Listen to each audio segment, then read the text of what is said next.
Running power to your newly built garage is a great decision, providing ample electricity for operations and future expansion. To ensure safety and functionality, let's consider breaker selection. A 100 amp breaker is a suitable option for a 1/3 conductor copper line supplying power to the garage. It provides sufficient amperage for most residential garage applications while protecting the circuit from overloads. Regarding service panel configuration, splitting the service from the meter to a disconnect and then feeding both the house and the garage with separate breakers is an acceptable approach. This allows independent control of the garage circuit and provides a clear demarcation between the two electrical systems. Alternatively, if you prefer a single service, you can install a 100 amp breaker in the main box to feed the line to the garage. However, it's important to ensure that the main breaker is rated for the total amperage of the combined house and garage loads. Now let's discuss conduit entry into the house. The National Electrical Code, or NEC, does not explicitly specify the point at which the conduit enters the house. However, it does require that all electrical conductors be protected from physical damage and environmental conditions. It's best practice to enter the conduit through a knockout or hub specifically designed for that purpose. This ensures a secure and weatherproof connection. Seal the entry point with an appropriate sealant to prevent moisture ingress. Additional considerations include grounding. Ensure that the conduit and electrical system in the garage are properly grounded to provide protection against electrical faults. Also, consider wire size. The 1/3 conductor copper line is a suitable size for a 250+ foot run at 100 amps. However, verify that the wire size is also appropriate for the specific loads in the garage. Finally, think about future expansion. Consider the potential for future electrical needs in the garage and plan accordingly. A larger wire size or additional circuits may be necessary in the future. Generally speaking, you have a well-conceived approach to running power to the garage and should provide a safe and reliable electrical supply for your needs. Now let's delve a little deeper into each of these topics. Firstly, let's discuss the breaker selection in more detail. The size of the breaker is determined by the ampacity of the conductors and the load it will serve. Using a 100 amp breaker with 1/0 copper conductors is generally acceptable for a typical residential garage. However, you must calculate the expected load to ensure it doesn't exceed 80% of the breaker's rating. This is a common practice to prevent nuisance tripping and potential overheating. Secondly, service panel configurations have two main options as mentioned: split service and single service. A split service offers the advantage of isolating the garage circuit, making it easier to troubleshoot and maintain. It also provides a level of safety since the garage circuit can be completely shut off without affecting the house. In contrast, a single service simplifies the wiring and reduces the number of main breakers, but it requires careful load management to avoid overloading the main service. Thirdly, consider the NEC code related to conduit. While the NEC does not specify the entry point, Section 300.5 addresses underground installations and requires that the wiring method be suitable for the conditions. Typically, rigid metal conduit, or RMC, intermediate metal conduit, or IMC, or rigid polyvinyl chloride conduit, or PVC, are used for underground runs.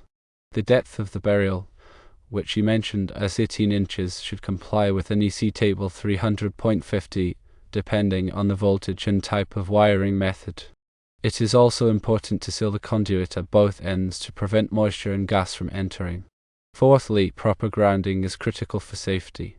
The NEC requires a grounding electrode system that includes a grounding electrode conductor connected to a grounding electrode, such as a ground rod or water pipe. The size of the grounding electrode conductor is based on the size of the service entrance conductors as specified in NEC Table 250.66. Additionally, any metal parts of the electrical system, such as the conduit and metal boxes, should be bonded together to create an effective ground fault current path. Fifthly, the 1/0 copper wire is rated for 150 amps based on NEC Table 310.16, assuming it is insulated with the typical insulation type like THHN or XHHW.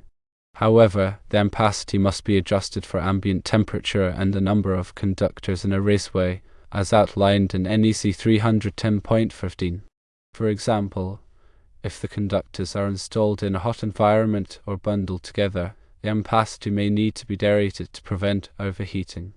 Sixthly, future expansion considerations are essential for long-term planning. Consider installing a larger conduit than currently needed to accommodate additional circuits in the future. Also, think about the types of equipment you might want to use in the garage, such as power tools, welders, or electric vehicle chargers, and ensure that the electrical system can handle the load. Running additional circuits now, even if they are not immediately needed, can save time and money in the long run. Some more general points to consider. Firstly, local codes and permits are important. Always check with the local building department to determine if there are any specific requirements or restrictions that apply to your project. Obtain the necessary permits before starting any electrical work and schedule inspections to ensure compliance with the code. Secondly, do a load calculation. Before finalizing the breaker size and wire size, perform a detailed load calculation to determine the total demand on the electrical system. This will help you avoid overloading the system and ensure that it operates safely and efficiently. Thirdly, consider surge protection. Install a surge protective device, or SPD, at the main panel and any sub-panels to protect sensitive electronic equipment from voltage spikes caused by lightning or other electrical disturbances. Fourthly, use quality materials. Use only high-quality electrical materials that are listed by recognized testing laboratories such as Underwriters Laboratories, or Electrical Testing Laboratories, or ETL. This will ensure that the materials meet safety standards and are suitable for the intended application. Fifthly, label circuits clearly. Label all circuits in the electrical panel clearly and accurately. This will make it easier to identify and troubleshoot problems in the future. Sixthly, create a wiring diagram. Create a detailed wiring diagram that shows the layout of the electrical system, including the location of all outlets, switches, and fixtures. This will be helpful for future maintenance and repairs. Seventhly, safety first. Always turn off the power to the circuit before working on any electrical components. Use insulated tools and wear appropriate personal protective equipment, or PPE, such as safety glasses and gloves. If you are not comfortable working with electricity, hire a qualified electrician to do the work. Eighthly, inspect your work. After completing the electrical work, thoroughly inspect it to ensure that everything is installed correctly and that there are no loose connections or exposed wires. Ninthly, test the system. After inspecting the work, test the system to ensure that all circuits are working properly and that there are no ground faults or short circuits. Tenthly, document everything. Keep a record of all electrical work performed, including the date, description of the work, and any materials used. This will be helpful for future maintenance and repairs. Also, consider the following NEC references for more information. NEC Article 220 covers load calculations for branch circuits, feeders, and services. NEC Article 230 covers service entrances. NEC Article 250 covers grounding and bonding. NEC Article 300 covers general wiring method. NEC Article 310 covers conductors for general wiring. Finally, consult with a qualified electrician for personalized advice and guidance. Running power to a garage involves various factors that require careful consideration and adherence to safety standards. Your detailed inquiry and the subsequent recommendations are a great start for a safe and effective electrical installation. Always prioritize safety and compliance with local codes to ensure a reliable power supply for your garage. Let's dive a little deeper into specific considerations for your garage setup. Firstly, think about lighting. Garages often benefit from ample lighting. Consider installing a combination of general lighting, such as fluorescent or LED fixtures, and task lighting, such as spotlights or work lights. Ensure that the lighting is energy efficient and provides adequate illumination for the tasks you will be performing in the garage. Secondly, electrical outlets are important. Install plenty of electrical outlets throughout the garage to accommodate power tools, equipment, and other devices. Consider installing both 120-volt and 240-volt outlets to meet the needs of different types of equipment. Thirdly, consider a dedicated circuit for power tools. Power tools often draw a significant amount of current and can overload a shared circuit. Consider installing a dedicated circuit specifically for power tools to prevent nuisance tripping and ensure reliable operation.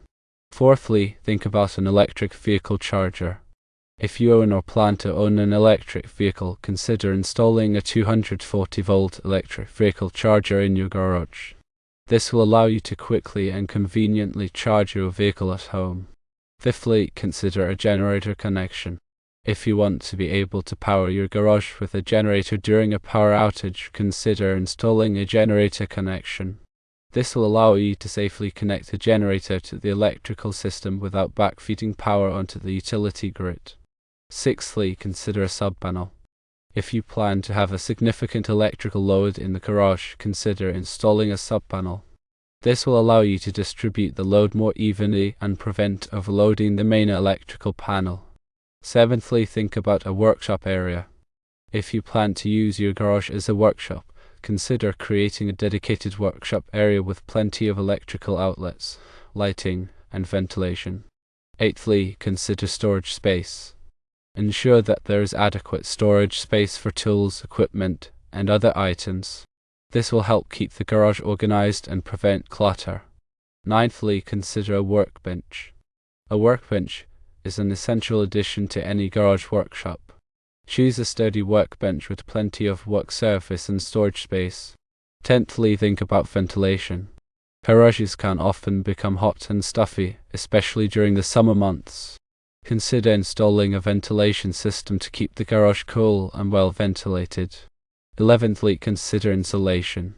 Insulating the walls and ceiling of the garage can help to keep it warm in the winter and cool in the summer.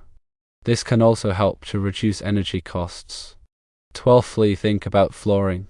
Choose a durable and easy to clean flooring material for the garage. Concrete is a common choice, but epoxy coatings and rubber mats can also be used. 13thly, consider safety features. Install safety features such as smoke detectors, carbon monoxide detectors, and fire extinguishers. These features can help to protect you and your property in the event of an emergency. 14thly, think about security features. Install security features such as motion detectors, security cameras, and an alarm system. These features can help to deter theft and vandalism. 15thly, consider outdoor lighting. Install outdoor lighting around the garage to improve visibility and security. 16thly, think about landscaping. Landscape the area around the garage to improve its appearance and blend it in with the surrounding environment. 17thly, consider accessibility. Ensure that the garage is easily accessible from the house and the street. This will make it easier to use and maintain. 18thly, think about future needs. Consider the potential for future changes and upgrades to the garage. Plan accordingly to ensure that the electrical system can accommodate future needs. 19thly, follow all applicable codes and regulations. Ensure that all electrical work is performed in accordance with all applicable codes and regulations. This will help to ensure safety and compliance. 20thly, hire a qualified electrician. If you are not comfortable performing electrical work yourself, hire a qualified electrician to do the work. A qualified electrician will have the knowledge and experience to perform the work safely and correctly. Overall, running power to a garage is a complex project that requires careful planning and execution. By considering all of the factors discussed above, you can ensure that the project is completed safely and successfully.